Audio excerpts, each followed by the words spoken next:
ഇന്ന് തയ്യാറാക്കുന്നത് ആലു സോയ സബ്ജി. അതിന് വേണ്ട സാധനങ്ങൾ എന്തൊക്കെയാണെന്ന് നോക്കാം. ഇത് സോയ ചങ്ക് 1 കപ്പ്, ഇത് ബേ ലീഫ് 1 എണ്ണം, കറുവപ്പട്ട 2 കഷ്ണം, 4 ഗ്രാമ്പു 2 ഏലക്ക, ഇഞ്ചി, വെളുത്തുള്ളി, ടൊമാറ്റോ, 2 ഉരുളക്കിഴങ്ങ്, പച്ചമുളക്, ഉള്ളി, ഗരം മസാലപ്പൊടി, മുളക് പൊടി, ജീരകം, മല്ലിപ്പൊടി, മഞ്ഞൾപ്പൊടി, കായം, ഉപ്പ്, വെളിച്ചെണ്ണ. ഈ സോയ ചങ്ക്സ് ആദ്യം ഒരു 1/2 ടീസ്പൂൺ ഉപ്പിട്ടിട്ട് ആ ഉപ്പിലിട്ട വെള്ളത്തിലേക്ക് വന്നിട്ട് ഒരു 3-4 മിനിറ്റ് ഒന്ന് തിളപ്പിക്കണം.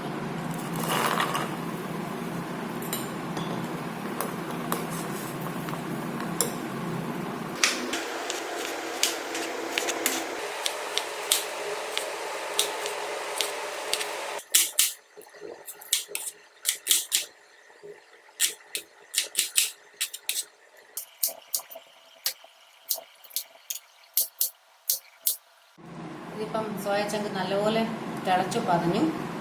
വെളിച്ചെണ്ണ ഒരു 2 ടേബിൾ സ്പൂൺ, ബേ ലീഫ് ഒരു 1/4 ടീസ്പൂൺ, ജീരകം, ഏലക്ക, കറുവപ്പട്ട, ഗ്രാമ്പു. ഇതിലേക്ക് ഇഞ്ചി, വെളുത്തുള്ളി ഇത് നന്നായിട്ടൊന്ന് വഴറ്റുക. ഇതൊന്ന് വഴന്ന് അതിൻ്റെ ആ പച്ച മണം മാറുമ്പം സവാള അരിഞ്ഞത് ഇത് നമ്മൾ വഴറ്റിയിട്ട് അരയ്ക്കുന്നത് കൊണ്ട് അത് ചങ്ക്സായിട്ട് അരിഞ്ഞാൽ മതി, ചെറുതാണെന്നില്ല.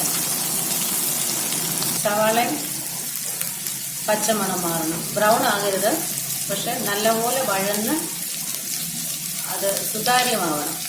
അതിൻ്റെ ആ അല്ലികളെല്ലാം വഴന്നു. ഇനി ടൊമാറ്റോ അരിഞ്ഞത്, തക്കാളി അരിഞ്ഞത്,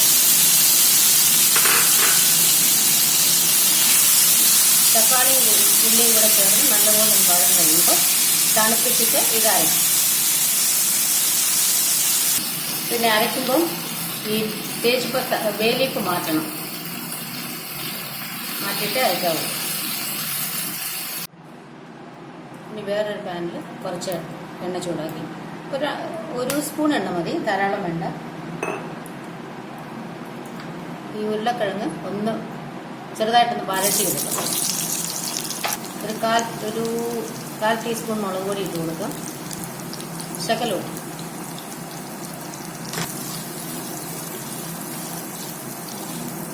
ഇത് ഹൈ ഫ്ലെയിമിൽ വെച്ചിട്ട് ഒരല്പം ചെറിയൊരു ബ്രൗൺ നിറം, ഒന്നത് ബ്രൗൺ നിറമാകുമ്പോൾ ഒരു ചെറിയ ബ്രൗൺ കളറായില്ല. ഈ അറ്റത്ത് കണ്ടില്ലേ ബ്രൗൺ ആയിരിക്കും. ഇത്രയാകുമ്പോൾ ഇത് മാറ്റുക. അതേ എണ്ണയിലേക്ക് ഈ സോയ ചങ്ക് നമ്മൾ ചൂടുവെള്ളത്തിലിട്ട് 4 മിനിറ്റ് വെച്ചിട്ട് എടുത്തത് ഇടണം. പക്ഷേ ഇത് നല്ലപോലെ പിഴിഞ്ഞിട്ടിടണം, അല്ലെങ്കിൽ അത് വെള്ളം കാണും, വെള്ളം തെറിക്കും. അപ്പോൾ നന്നായിട്ട് പിഴിഞ്ഞിട്ട് വേണം. ഇതിലിപ്പോൾ വെള്ളമേ ഇല്ല. ഇനി ഇതും ഒന്ന് വറുത്ത് എടുക്കണം.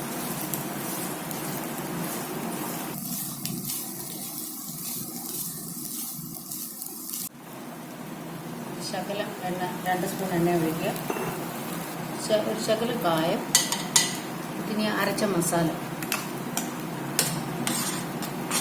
ഈ മസാലയൊന്ന് വഴറ്റണം.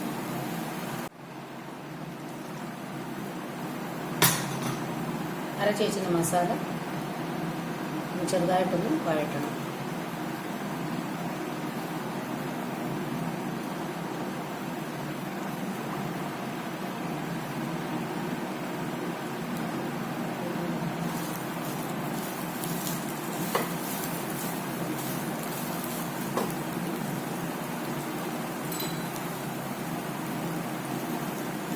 ഇതിലേക്ക് ആവശ്യത്തിനുള്ള ഉപ്പ് ചേർക്കുക.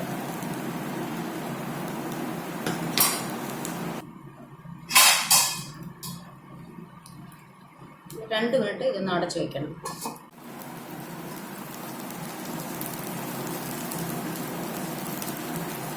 അരപ്പ് തിളച്ചു. വറുത്ത് വെച്ചിരുന്ന ഉരുളക്കിഴങ്ങ് ചേർക്കുക. വറുത്ത് വെച്ചിരുന്ന സോയ ചങ്ക്സ്,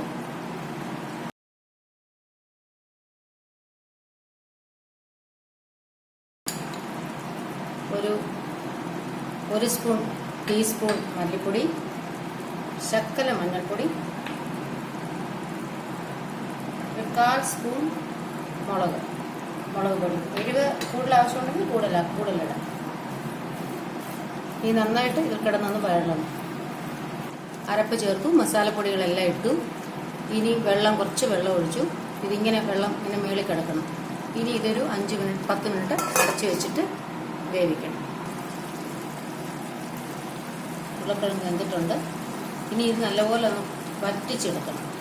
അതായത് ഒത്തിരി ലൂസാവരുത്, ഒത്തിരി വരലണ്ട, പക്ഷെ ചാറധികം പാടില്ല. ആ രീതിയിലെടുക്കും. ഇതിങ്ങനെ നല്ലപോലെ ഇളക്കി ഒരു ശകലം വഴലണം. ചെറിയ ചാറയാകാം, അധികം ചാറ് പാടില്ല. ഞാൻ കുറച്ച് മല്ലിയില ഇട്ടു. ഇനി ഒരു 1/2 ടീസ്പൂൺ ഗരം മസാല. അത് വാങ്ങുന്നതിന് തൊട്ട് മുമ്പായിട്ട് ഗരം മസാല ഇട്ടാൽ മതി. ഇതിപ്പം തയ്യാറായി. ചെറിയ ചാറയാകാം, കുറച്ച് കുറിയിരിക്കണം.